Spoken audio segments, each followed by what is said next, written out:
sana sasa hivi tutamuona. Je, uteuzi huu umeibua hisia gani kwa watu wa kawaida? Maanake tumeona kuwa sehemu ya wenyeji wamesherekea sana, lakini hisia ni ipi hasa?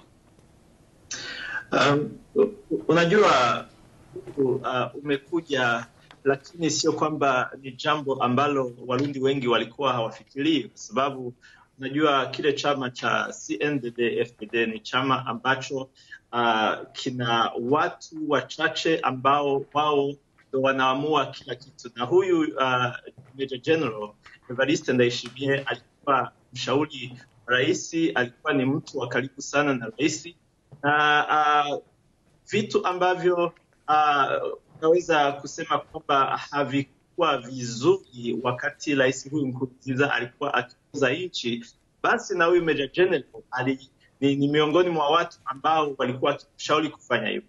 Kuanzia kwenye unajua hii shida ya siasa iliyotokea kuanzia mwaka 2015 baada ya uchaguzi wa rais Nkurunziza, Major General alikuwa ni mkono wa kulia wa rais ili kuhusu watu waweze yani kunyanyaswa na kuto kusema kile wanachotaka, na walioenda barabarani, basi huyu alikuwa miongoni wa watu ambao walikuwa wanakaza nguvu kabisa ili hali irudi kuwa tulivu. Kwa hivyo kwa hiyo unaweza kusema ni Everiste ni mtu mtulivu, tunaweza tukasema hivyo, na ambaye kwa sababu wapo wengine wanasema afadhali yeye akiongoza kuliko rais aliye sasa, sio?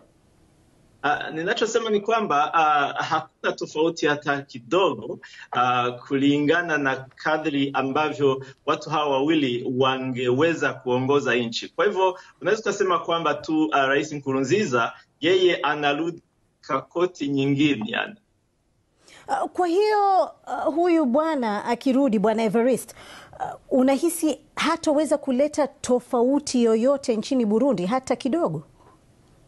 Ukiangalia wachambuzi wa masuala ya kisiasa wanaweza kuambia kwamba hata Burundi kwanza itaenda chini zaidi, kwa sababu yeye rais Nkurunziza alikuwa amepata muhula wa kwanza ambao amejitahidi kulingana na vile alivyoweza, lakini huyu sasa anakuja wakati nchi imeenda mbali sana, yani hali ya siasa ya Burundi na hali ya uchumi ya Burundi.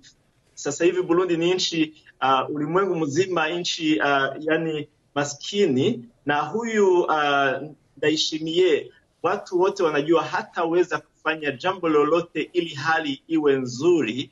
Na unajua Burundi au viongozi wengi wana shida nyingine, kwamba ni watu ambao walikuwa wakihusika kwa vitu kama mauaji ya wananchi, na baadhi ya watu unajua kuna hizi shirika za kimataifa zinaendelea na inquiries kuhusu mauaji ya watu, na yeye mwenyewe ana hiyo list ya watu.